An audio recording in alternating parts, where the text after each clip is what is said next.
48 hours. That is all it took. In the space of 2 afternoons in Washington, D.C., an unseeded 21-year-old from Manila walked onto a hard court and removed an Olympic champion from the tournament. Then she returned the next day and removed the defending champion. Here is the detail that changes everything. Alex Eala was losing both matches. Against Zheng Qinwen, the Olympic gold medalist from Paris, Eala dropped the opening set 4-6. She then fell behind by a break in the second set. Against Leylah Fernandez, the defending champion in Washington and a former U.S. Open finalist, Eala trailed 1 to 5 inches the second set and looked ready to be dragged into a deciding set. She escaped both situations. First came Zheng.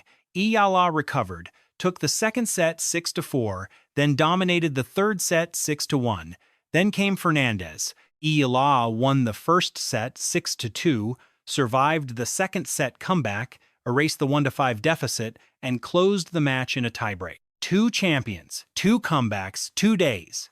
That would already be enough for a great sports story. But this is not only a story about one dramatic week. It is a story about the moment an underdog stops believing she is an underdog.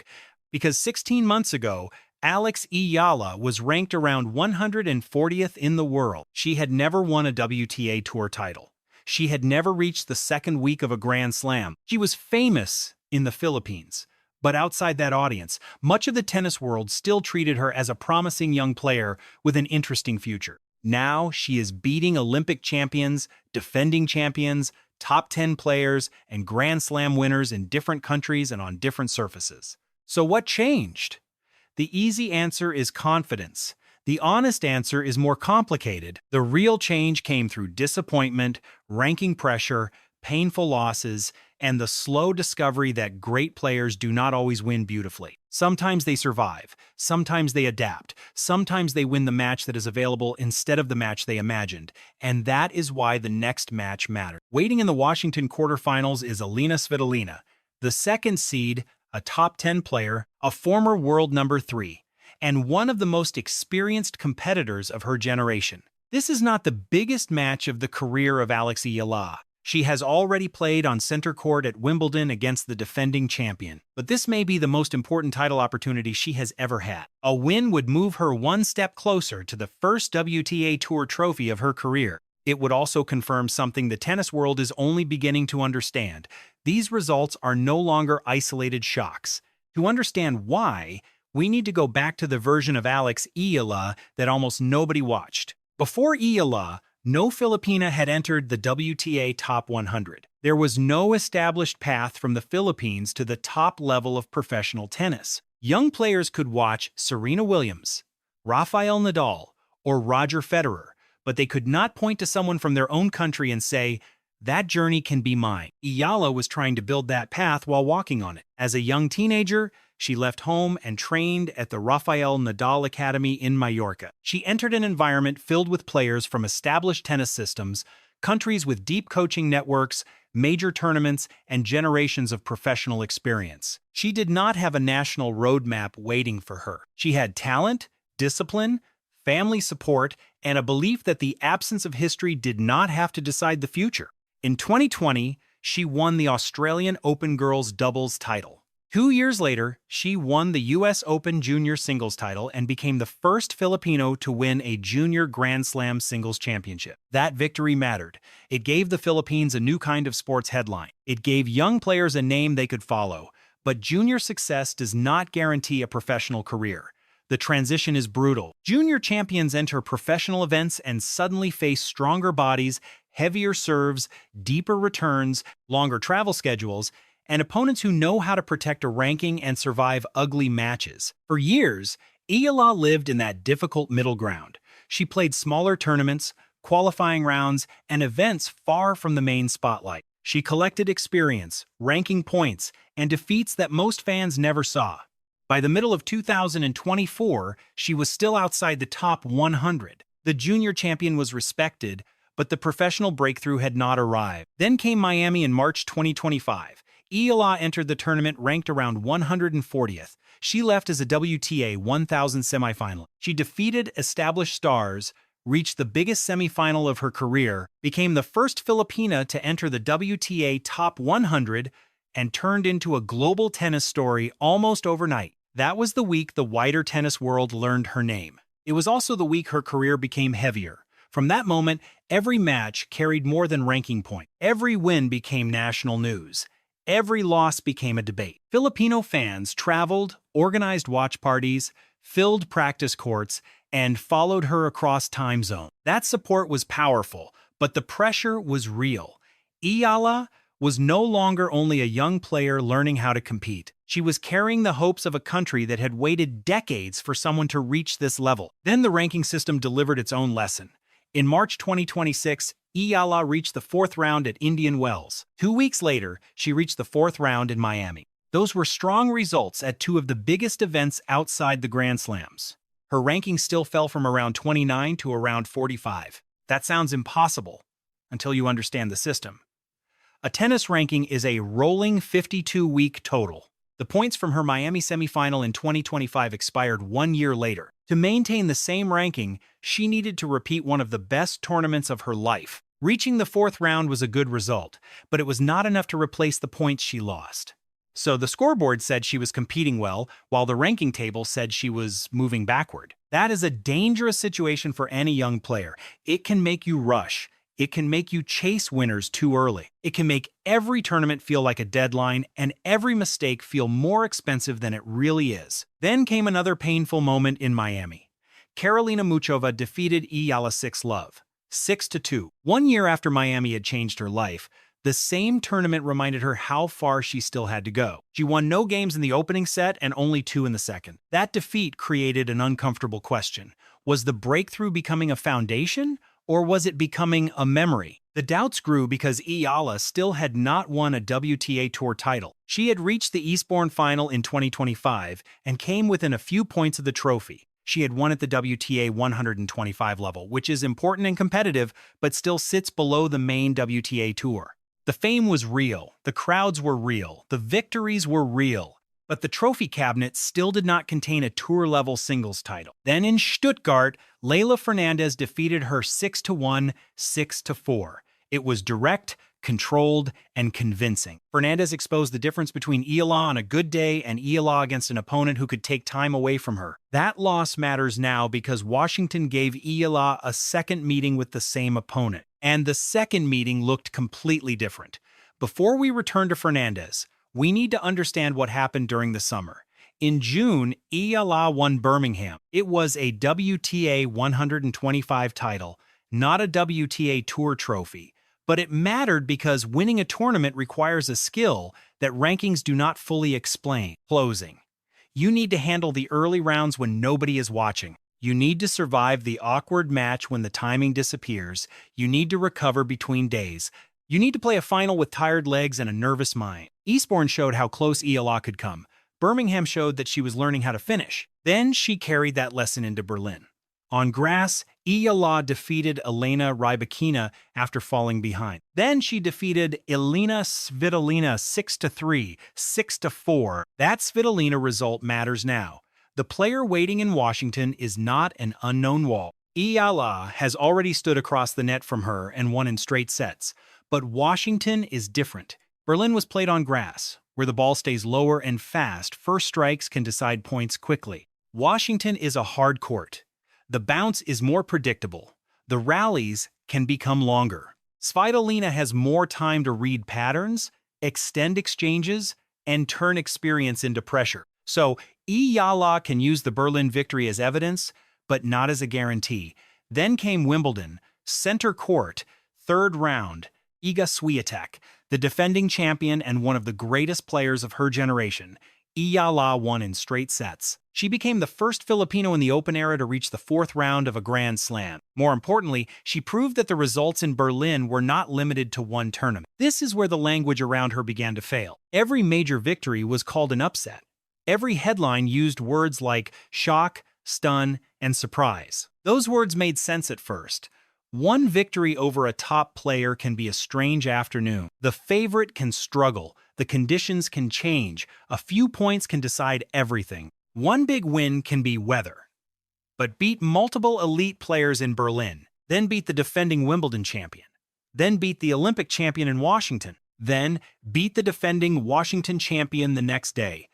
That is not weather. That is climate. The difference matters. An upset describes something that happened to the favorite. A pattern describes something the winner has built. Eala is not walking onto court hoping a great player has a bad day. She is arriving with evidence that her own level can create the bad day. That is the psychological shift. There is a version of a young player who faces Svitolina and hopes to remain competitive. There is another version who faces Svitolina and expects to find a way to win. The forehand may look the same. The athlete is not the same. Confidence is not positive thinking. Confidence is memory. It is the body remembering that it has already survived this speed, this pressure, this ranking, and this name. Eala now has that memory. That is why the Fernandez match in Washington may be more revealing than a simple, straight sets victory. Eala hit 10 winners. Fernandez hit 25. Eala still won. That statistic should make the rest of the tour pay attention. Fernandez produced more spectacular shots. She attacked more often. She created the kind of points that dominate highlight packages. But Eala managed the score better. She defended when she needed to defend. She extended points when Fernandez wanted a quick finish. She accepted that the match would not always look beautiful. Most importantly, she refused to panic when the second set appeared to be escaping. At 1-5, many young players start trying to repair the entire set in one game. They swing harder. They rush returns. They treat every point like match point. Eala did the opposite. She reduced the problem. One return, one rally, one break, one hold. The crowd became louder. Fernandez became tighter. The scoreboard moved slowly, then suddenly. Eala did not win by overpowering Fernandez. She won by making Fernandez play one more ball, one more game, and one more difficult moment than she wanted. That is not the victory of a prodigy living only on talent. That is the victory of a professional. Professionals win ugly. They do not demand the perfect version of themselves before they believe they can win. They use the version that arrives that day. The same lesson appeared against Zheng. Zheng served 14 aces. Eala served 4. The Olympic champion had the bigger serve and the more obvious weapon. Eala still broke her repeatedly and controlled the final set. She lost the weapon battle and won the match. Put the two victories together. Against Zheng, Eala was down a set and a break. Against Fernandez, she was down 1 to 5 inches the second set. Two different opponents, two different styles, two different forms of pressure. The answer was the same. Stay alive long enough for the match to change. That is why this Washington run is real. Luck can help one afternoon. It cannot repeatedly produce comebacks against elite opponents across different tournaments and surfaces. Eala is still inconsistent. She is still learning. She can still lose badly. That is normal for a 21-year-old building a career at the top level. But the ceiling is no longer the main question. We have seen the ceiling. The new question is how often she can reach it, and whether she can maintain enough control on the difficult days to win a title. Washington offers the clearest answer yet. There is another reason this week matters, and it has nothing to do with ranking. The chairman of the DC Open said the tournament made a deliberate effort to bring Eala to Washington. After her participation was announced, a huge share of ticket inquiries focused on one question: when is Alex Eala playing? Think about the setting. This is a combined ATP and WTA 500 event in the capital of the United States. The field includes major champions, American stars, and some of the most recognizable names in tennis. Yet, an unseeded player from Manila became one of the strongest drivers of attention. The crowds explained why. Filipino flags filled the stands. Chants followed her through changeovers. Fans arrived not only to watch a match, but to witness someone representing a country that had rarely seen itself at this level of tennis. When Eala was asked about the pressure of that support, she refused to describe it as a burden. She called it a privilege. That response reveals the center of her appeal. She does not separate her rise from the people following it. She understands that many fans attending her matches are seeing professional tennis in person for the first time. She is not only creating new Alex Eala fans, she is creating new tennis fans. That is why the attention in Washington is larger than a temporary hot streak.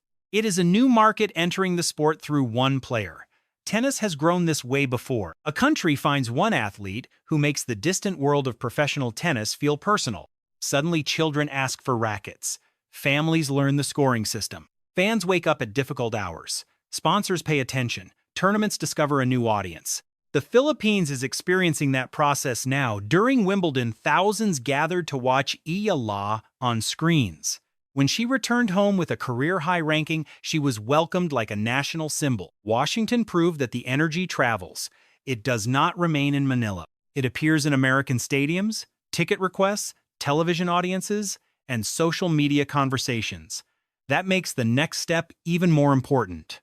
A semifinal in Washington would add major ranking points and could move Eala toward the world top 25. More importantly, the North American hard court season gives her an opportunity to build rather than defend. She does not face the same massive points loss that damaged her ranking after Miami. Strong results in the coming weeks can become real forward movement. Toronto offers another major stage. Cincinnati offers another clean opportunity. Then comes the US Open, where every victory carries more attention, more ranking value, and more pressure. Eala is also entered in the US Open mixed doubles event with Felix Auger-Aliassime. The entry list includes some of the biggest names in the sport. She will not arrive as a hidden prospect, she will arrive as one of the stories of the summer. But first comes Svitolina. Let us be honest about the challenge. Svitolina is one of the best defenders and problem solvers in modern tennis. She has spent years studying patterns, absorbing power, and forcing younger players to win the same point more than once. She will not be impressed by the crowd. She will not panic because Eala defeated her on grass. She will test the forehand under pressure, extend rallies, attack the second serve, and make Eala prove that the Berlin result can travel to a hard court. This is not a test of whether Eala belongs. That question has already been answered. This is a test of whether she can turn belonging into a trophy run. Can she recover emotionally after 2 dramatic victories? Can she control the first 30 minutes instead of needing another escape? Can she stay patient when Svitolina refuses to give away points? Can she accept that the crowd may expect another miracle and still play one ordinary point at a time? Those are championship questions. Eala has already produced championship-level wins. She has beaten Swiatek, she has beaten Rybakina, she has beaten Svitolina, she has beaten Zheng, she has beaten Fernandez. That is a list associated with the best players in the world. Yet one fact remains. Alex Eala has never won a WTA Tour singles title. That tension is the reason this story is so compelling. Her greatest victories already look like the resume of a champion. Her trophy cabinet is still waiting for the proof. Washington gives her a path. First Svitolina, then a semifinal, then a final. 3 matches separate Eala from the first WTA Tour title of her career and one of the greatest weeks in Philippine tennis history. Maybe the run ends in the quarterfinals. Svitolina is good enough to make that happen. Maybe Eala survives again and moves one step closer to changing the conversation forever. Either way, the old question no longer works. The question is not whether Alex Eala belongs at this level. The question is what happens to tennis when she stops being described as a great story and starts being introduced as a champion. Upset or climate? After this summer, the answer is becoming difficult to ignore. If you want the full breakdown after the Svitolina match, subscribe now. Because Alex Eala is no longer waiting for the future. She is forcing the future to arrive early.